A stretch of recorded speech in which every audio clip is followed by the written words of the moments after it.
Maude Bréjon. Bonjour. Et bienvenue à la grande interview sur CNews et Europe 1. Vous êtes la porte-parole du gouvernement, un gouvernement qui pourrait chuter sous peu.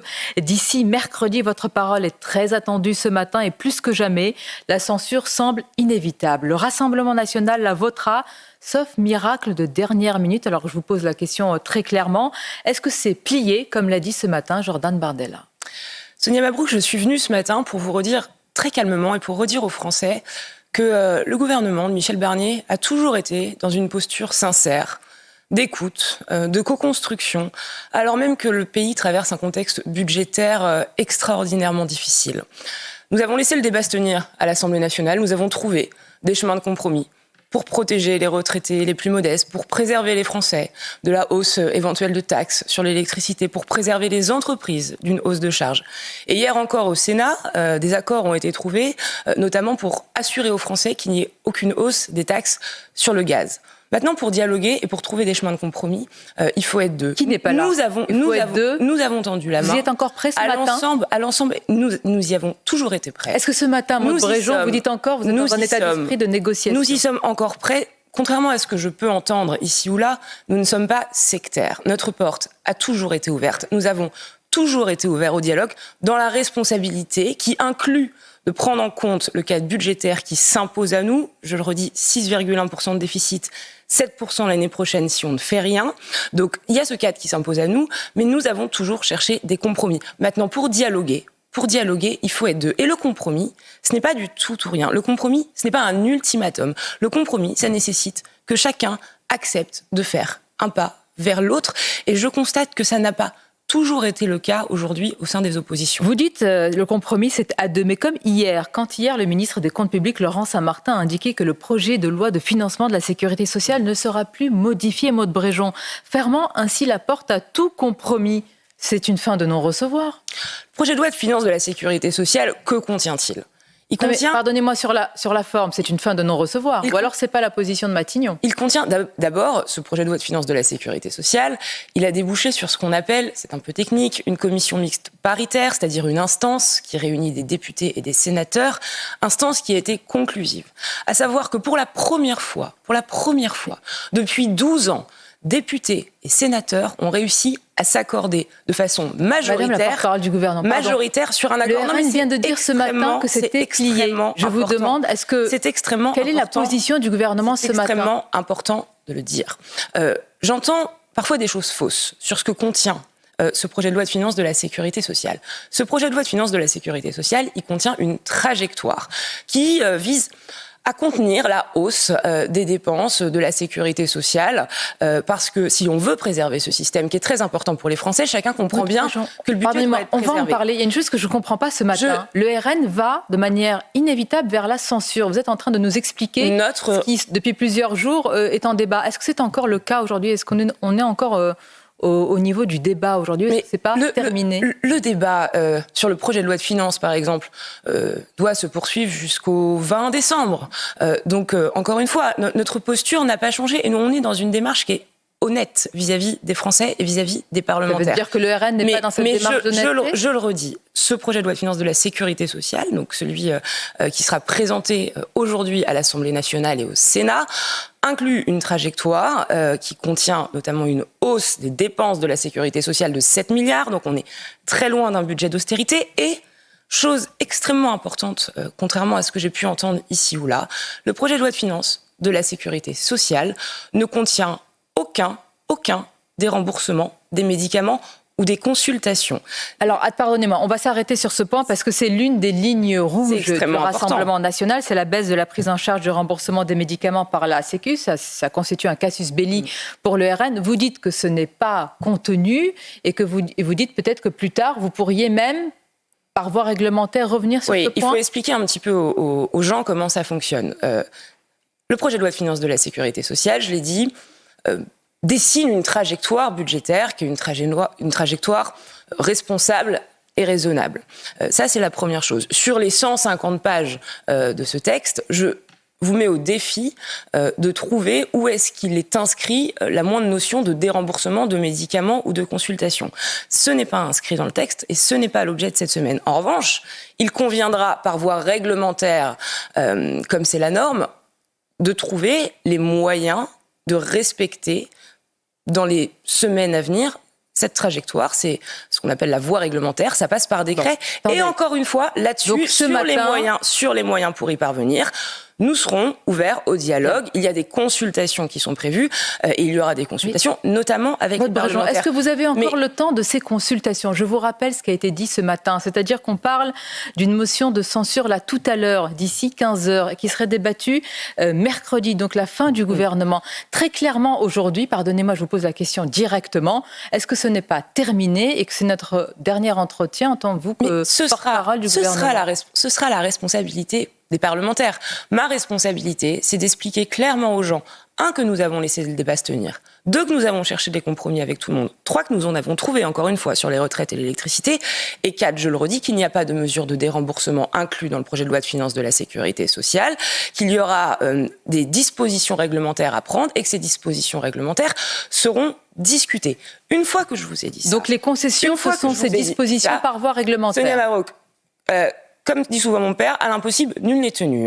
Donc, si les uns et les autres ont décidé, quoi qu'il en coûte, de voter la censure, je n'ai pas, moi, les moyens de les en empêcher. Je dis en revanche qu'il faudra ensuite assumer devant les Français, dans chacune des 577 circonscriptions de France, les conséquences de l'éventuel vote d'une motion de censure qui ferait tomber le gouvernement, mais surtout qui ferait tomber le budget. Vous dites, Maud Bréjon, quoi qu'il en coûte. La question qui se pose ce matin, est-ce que les Français ne comprennent plus grand-chose à ce spectacle ? Ils voient que la France risque de s'effondrer. Est-ce que vous pourriez dire, écoutez, ce budget ne contente personne finalement, nous ne sommes plus malheureusement à 7 ou 8 milliards près, eh bien on va lâcher pour éviter une crise politique, voire une crise de régime. Est-ce que Michel Barnier, ce matin, est encore dans cet état d'esprit ou pourrait l'être ? Regardons l'ensemble des compromis qui ont déjà été trouvés. Moi, je veux bien qu'on en demande toujours plus.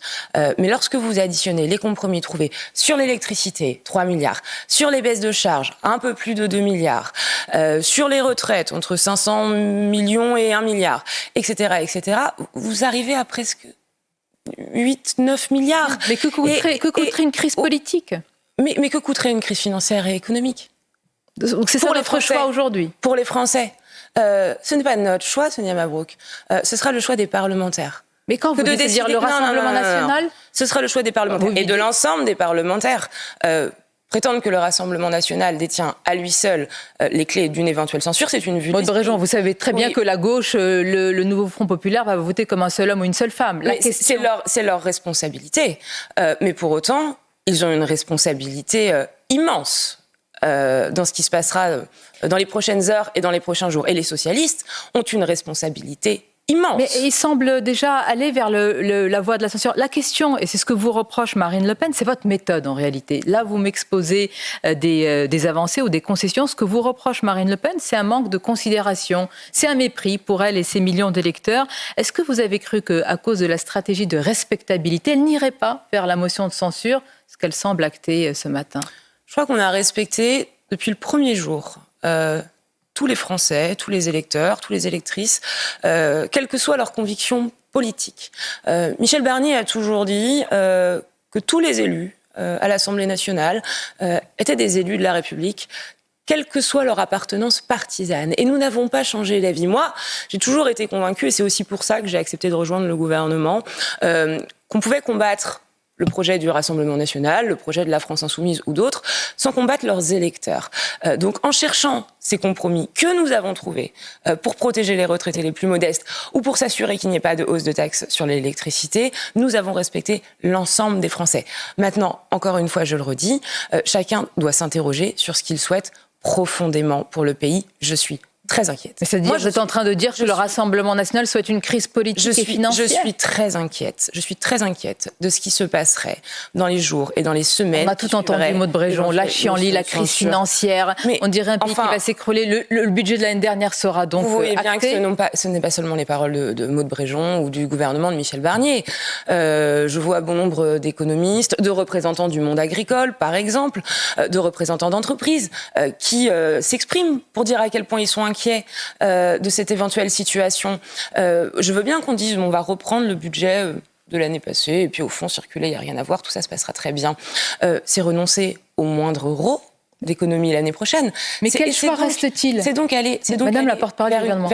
vers une trajectoire qui constituera pour le pays un décrochage économique et un affaiblissement dont nous mettrons des années. Mais qui doit ce matin faire le premier pas ou le dernier pas, puisque c'est acté du côté du Rassemblement national pour l'intérêt supérieur du pays, pour qu'on ne se retrouve pas dans une situation comme vous décrivez. Qui doit faire ce pas ? Nous avons fait, me semble-t-il, donc de votre côté, c'est terminé. Nous avons fait, me semble-t-il, un certain nombre de pas et un certain nombre de compromis extrêmement importants qui, encore une fois, ont coûté à ce qui était initialement ce budget.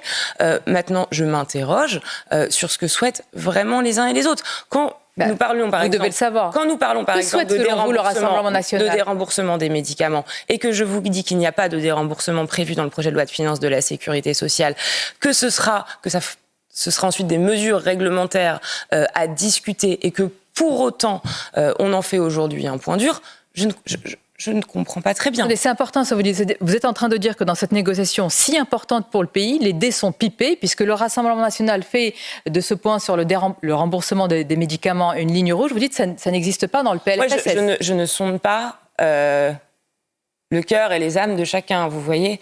Je redis juste que l'intérêt supérieur du pays, c'est que ce pays ait un budget et que ce pays ne sombre pas dans l'incertitude financière et économique. Dans l'incertitude financière et économique. Moi, je ne distribue pas les points et les cartes. Certains remontent à l'erreur originelle, à la décision de dissoudre du président de la République. Qui fait que nous sommes aujourd'hui, vous et moi, en train de discuter quand même, Maude Bréjon, d'une crise politique, financière et probablement d'une crise de régime ?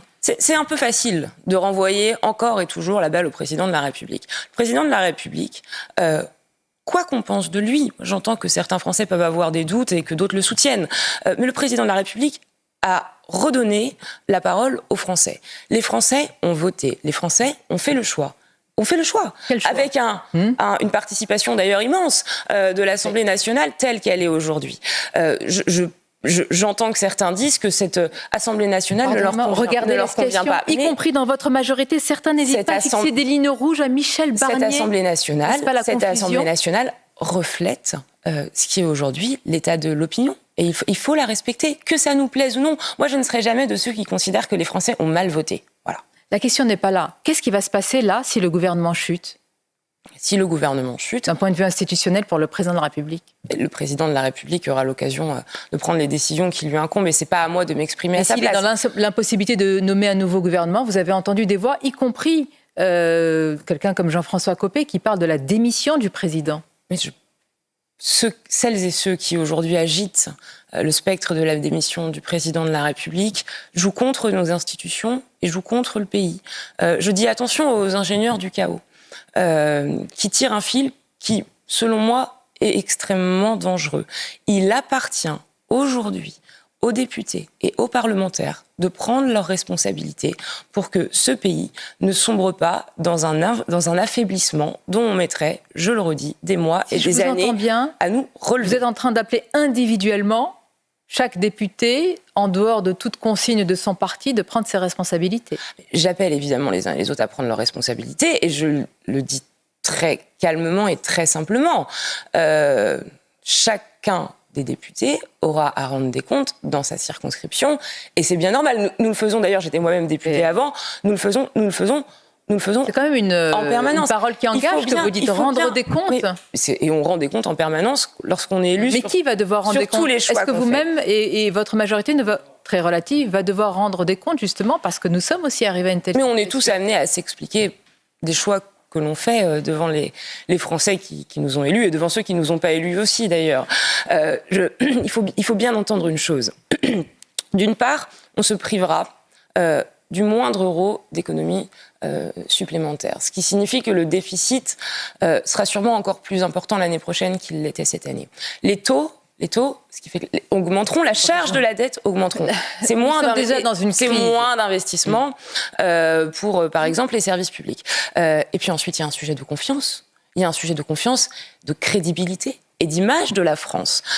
Quel investisseur viendra en France implanter une entreprise ou une usine dans un contexte de si grande incertitude ? Aucun. C'est Et pour donc ça derrière, je pose de nouveau la question pour l'intérêt supérieur du pays.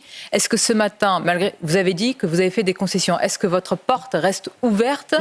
Notre porte reste ouverte, je le redis. Pour un miracle de dernière minute.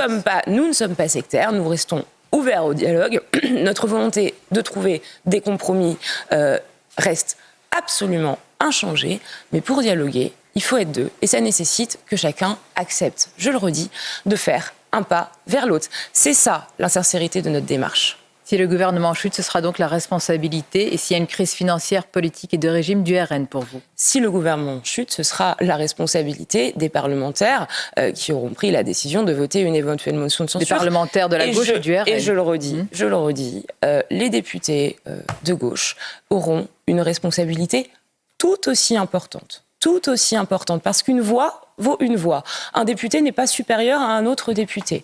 Et aucune motion de censure ne peut être adoptée sans les voix, par exemple, des socialistes. Voilà. Et quand j'entends qu'un ancien chef d'État, François Hollande, prendrait le risque de faire courir à la France une crise économique, financière, une instabilité politique inouïe, je ne comprends pas. 18 millions de Français ont fait confiance à François Hollande en 2012. Qu'a-t-il à leur dire ce matin quand il prend ce type de décision?